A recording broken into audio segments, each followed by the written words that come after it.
Hey there. About time we got back to this. We've been gone for a couple of weeks, haven't we? I know we've had a few weeks hiatus due to Traveling unbelievable around, family travel stuff, yeah, all kinds of for stuff. a month or so. And I think what's going on is that people see that the world has opened up, although it's a little,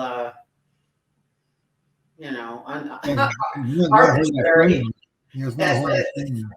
yeah, at this point. But still, I think people want to get some time in, FaceTime, Yeah, before who knows what. we'll try and get So, things going again. yeah.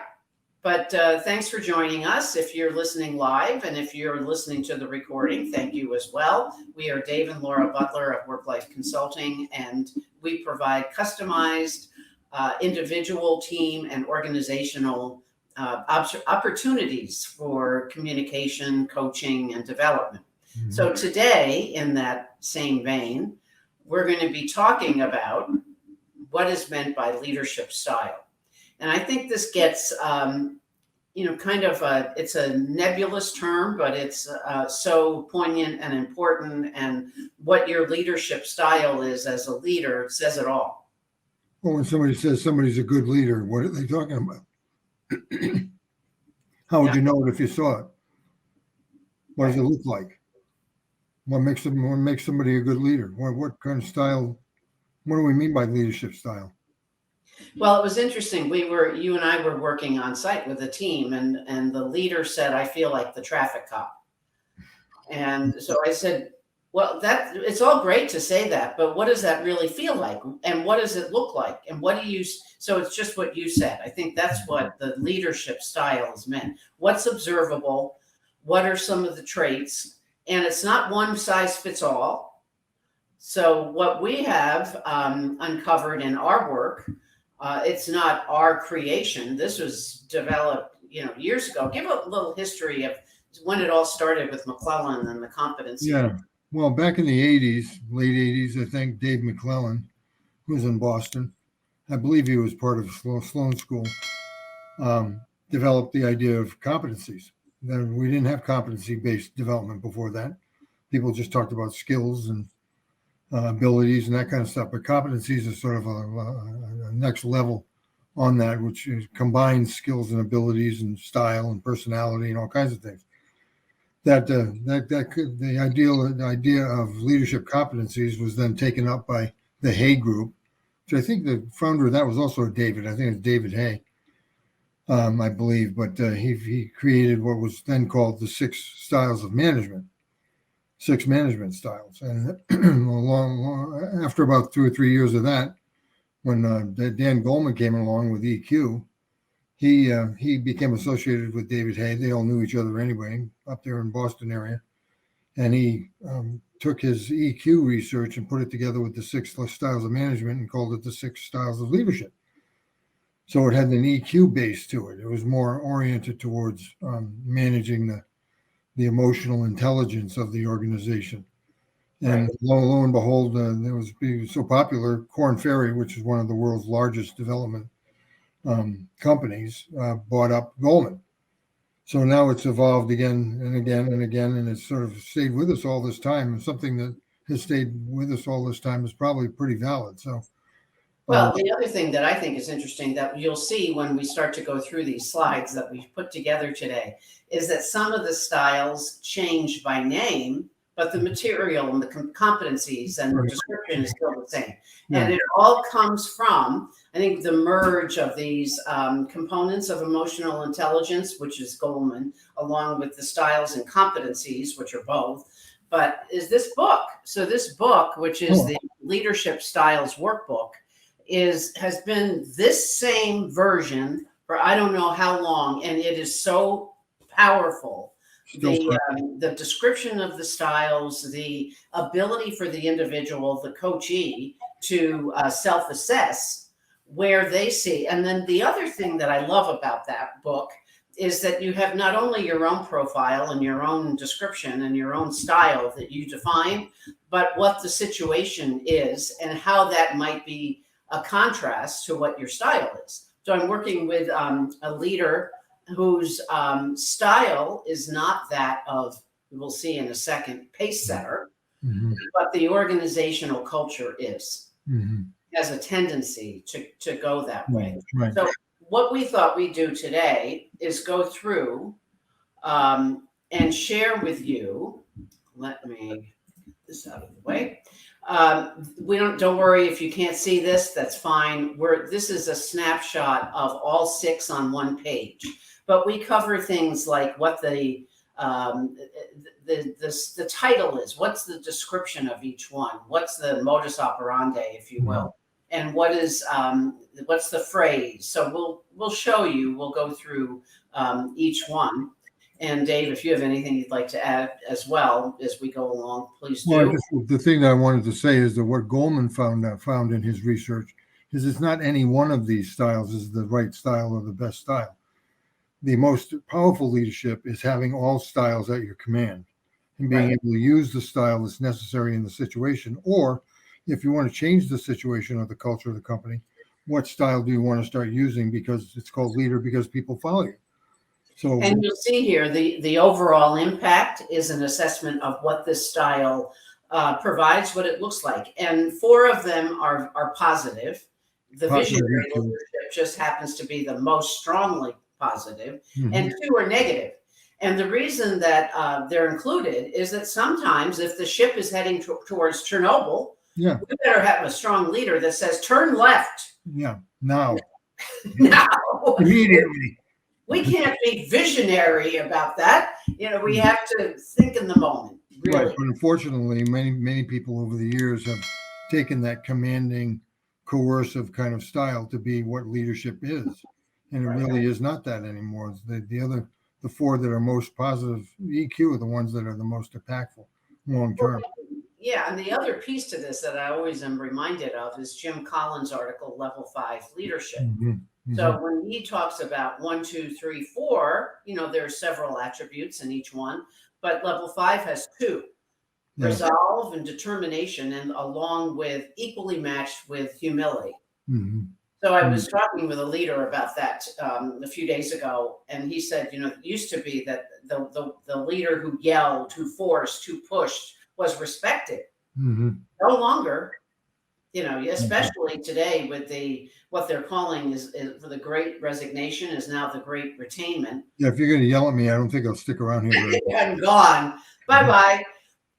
But visionary leadership style is mobilize people.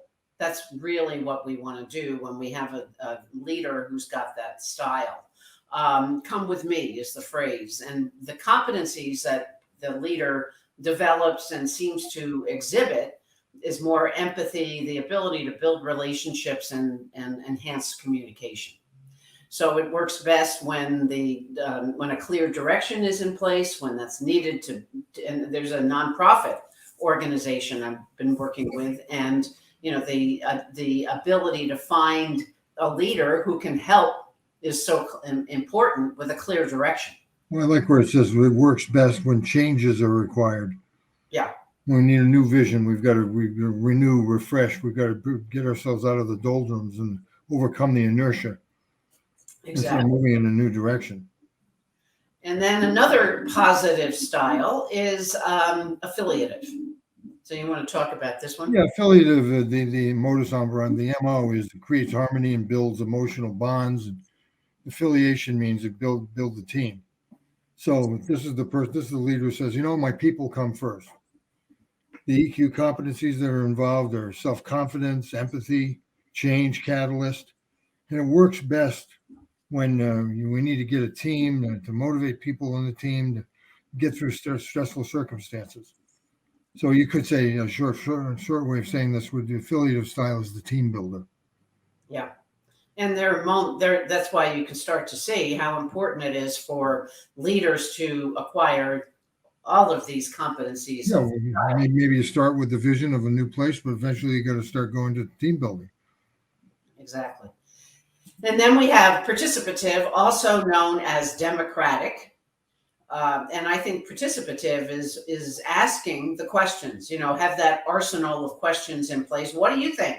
Yeah. It's not just, this is the way I see it. Right. It's the leader having the ability to bring people in to the conversation and forge consensus. It's not always required that we reach consensus, but in some situations it is. We So, want to at least be heading towards consensus, even if it means not everybody's going to get what they want, but at least they feel like they've been heard. and the competencies would be collaboration and team leadership and overall communication. So the great retainment phrase again. This Yeah. is to get input from valuable employees. So Right. how do we do that? How do we, how does that leader create those conversations? And I think it's just that, creating conversations. What do you think?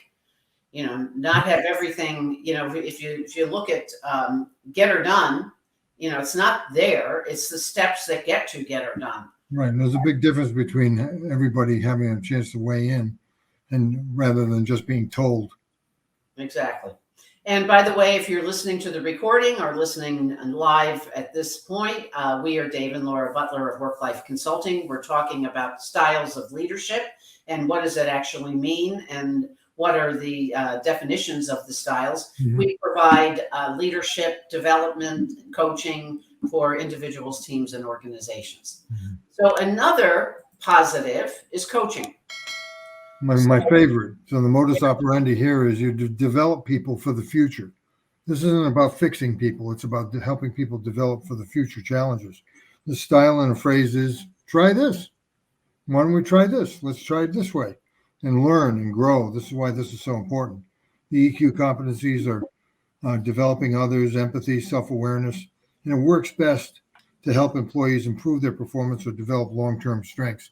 And we have a client right now that's thinking about the future and trying to say, it's hard enough to find people to work today. What am I going to do to make sure I have enough people for tomorrow? And the talent issues are looming large right now. Mm-hmm. Yeah, and I think this also speaks to the future state in terms of it goes nicely with the visionary style because we're talking about learning, growing, and developing ongoing. It doesn't stop. Yeah, we're going somewhere. We're not just standing still. It's the future. So then we go into two that are not as positive, but are sometimes necessary. So look at this one: directive leadership, aka coercive, aka commanding. It's almost like put the word of choice in here. Aye, sure. Yeah, but it does. The immediacy is what we need to focus on here. Right. There are situations that demand this immediate compliance and requires do what I tell you. If the building's burning down. Well, the old phrase was don't ask why, just do or die. That's right. And sometimes that's necessary. Not not in developing others, but certainly in when we need to get something done. It's about drive too. It's a drive to achieve. We've got to get the books closed by the end of the month. Yeah. We got to get this project off the floor. We got new stuff coming in. Let's go, and get in there and drive things. But it doesn't always work. Right. But it's a kickstart, a turnaround. I think that book, Turn the Ship Around. Yep. That workbook is a perfect example of when this style would be in place. And this is one of the styles that's easiest to overuse. That's why the overall impact is negative when it gets overused. Pretty soon, nobody wants to say anything. Nobody wants to ask any questions. Nobody's involved. They're just waiting to be told what to do. Yeah, exactly. And then the last one, which is another negative, is pace setting. Mm-hmm. And so this is when you look at the higher standards for performance and kind of using yourself as a leader, as the model. Mm-hmm. But it isn't do as I now, and we'll get to it. It's now. There's an urgency. There's a sense of urgency. That's why I thought you made a good point with the traffic cop when we were in that meeting, and you said, "Well, why do you think why are you standing in the middle of the road? Yeah. You don't have to be a traffic cop. Get out of the middle of the road. You might want to move, step to the right or left." Exactly. But conscientious would be the competencies here, and driving to achieve for sure, and taking initiative. And we need this. It works best to get quick results from a team that's also embracing that kind of urgency. Right. But it is a negative. And, we've seen in our work that, these are situations where people are just busy. Well, they're burned out too usually Yeah. because the pace setting drives, and whoa. Being able to step back and take a look at where we're going. Exactly. So, Yeah. but I think the takeaways in the closing of what we're talking about today is, as we started, this is going to be extremely important as the world continues to Correct. evolve. Correct.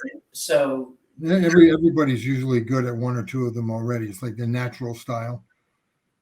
But having the ability, through the coaching and the programs that we do, to learn all four of the positive styles, especially.